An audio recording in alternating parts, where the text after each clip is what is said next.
Alright friends, this question में given है two small blocks A and B of mass m and 3m. They are placed on a smooth horizontal table.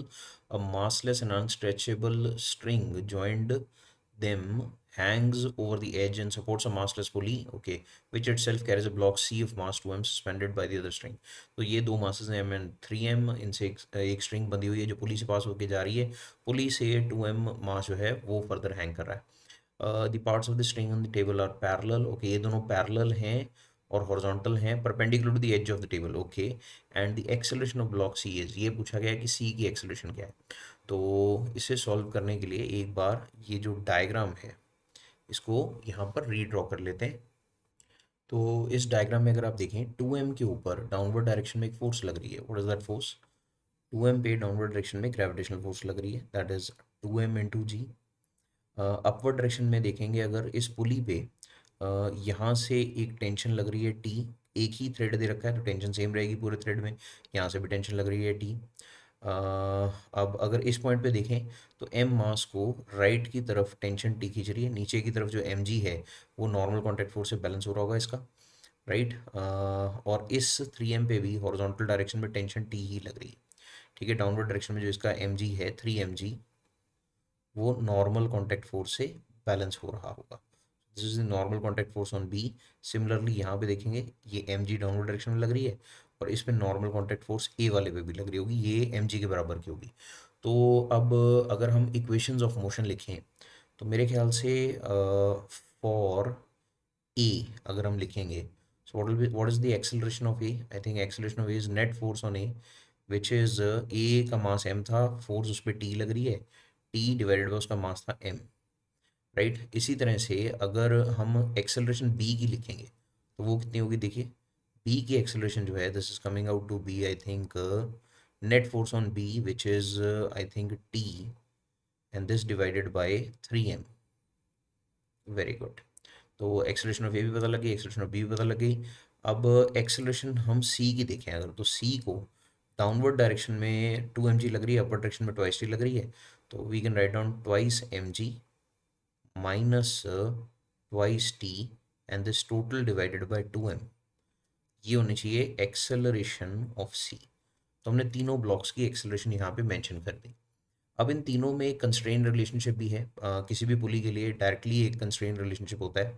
If we are considering say this is the pulley and let's say pulley की जो acceleration है downward direction में that is A P, इस वाले and की acceleration है let's say A1 downward direction में और इसकी है A2, and we are considering all the three acceleration in the same direction. तो इस केस में एक कंस्ट्रेन रिलेशनशिप होती है सीधे सीधे. Acceleration of pulley is A1 plus A2 by 2, right. अब यही यहाँ पे हमें सीधे सीधे यूज़ कर लेनी है इस पुली के लिए. देखिए इस पुली के इस एंड पे मास m लगा हुआ है तो इसकी एक्सेलरेशन हमें यहाँ पे A1 कंसिडर करनी है और हमने इसे डाउनवर्ड डायरेक्शन में ही चूज़ किया है. इसकी भी एक्सेलरेशन को राइट पे ही चूज़ किया है. तो ये वाला मतलब जो रोप के सारे पॉइंट्स हैं उनकी एक्सेलरेशन के हिसाब से हम ये मासेस की एक्सेलरेशन यहाँ मेंशन कर देंगे. So A P, what is A P? Downward direction में इसकी एक्सेलरेशन ये है जो हमने ये लिखी. This is the acceleration of the pulley. जो सी की एक्सेलरेशन है वही पुली की एक्सेलरेशन है. This is A P is equal to, और ये डाउनवर्ड डायरेक्शन में थी, राइट. अब ए वन और ए टू जब लिखेंगे तो A one is for A and A two is for B. तो अगर ये यहाँ पे हम यूज़ कर लेते हैं constraint relationship, so I think we will be getting, एक है ये A that is T by M, then plus दूसरी है T by 3m and this total divided by I think this is divided by 2, right. तो मेरे ख्याल से अब हम सिर्फ इसे रीअरेंज कर लें बस इस इक्वेशन को और यहाँ से टेंशन निकाल लें. तो आई थिंक टेंशन निकालने के बाद we can substitute it here and we can find out the net answer. So rearrange करें ज़रा, चेक करते हैं यहाँ से. आई थिंक एक तो ये m जो है ये कैंसिल हो जाता है यहाँ पे. एलसीएम लेते हैं राइट हैंड साइड पे. So you should get from here I think 2mg minus twice t divided by 2 is equal to, यहाँ पे एलसीएम लेते हैं तो दिस इज 3 प्लस 1 4, 4/3 और नीचे 2 था, 2 से ये वाला 2 कैंसिल हो गया तो इसको भी हटा देते हैं, इसकी ज़रूरत नहीं, राइट. 2 से ये 2 कैंसिल कर दिया हमने. So I think this is 1 plus 1 by 3 is 4 by 3. So you get 4 by 3 and I think this is t only. m भी कैंसिल हो जाएगा, m भी आप इस m से कैंसिल कर देंगे एंड देन ये ट्वाइस टी को राइट पे ले जाइए, ट्वाइस टी राइट पे चला गया, you get 2 mg is equal to twice T plus 4t/3. Now LCM लेते हैं तो this is 3 into 2 6, 6 plus 4 is 10, 10/3. So this is coming out to be 10t/3. अब रीअरेंज कर लीजिए, 3 ऊपर चला गया एंड रीअरेंज करके यहाँ से टेंशन की वैल्यू आपके पास आ रही है 3 इंटू 2 6, इनफैक्ट ये 2 से 10 कैरी कट होगा, ये होगा 5, सो 3 mg/5. रीअरेंज किया बस मैंने उस इक्वेशन को, आप देखिए 3 को ऊपर ले जाइए, 2 से 10 को कैंसिल करिए, 5 आएगा और 5 डिनोमिनेटर में चला जाएगा यहाँ पे, so tension is coming out to be 3 mg/5.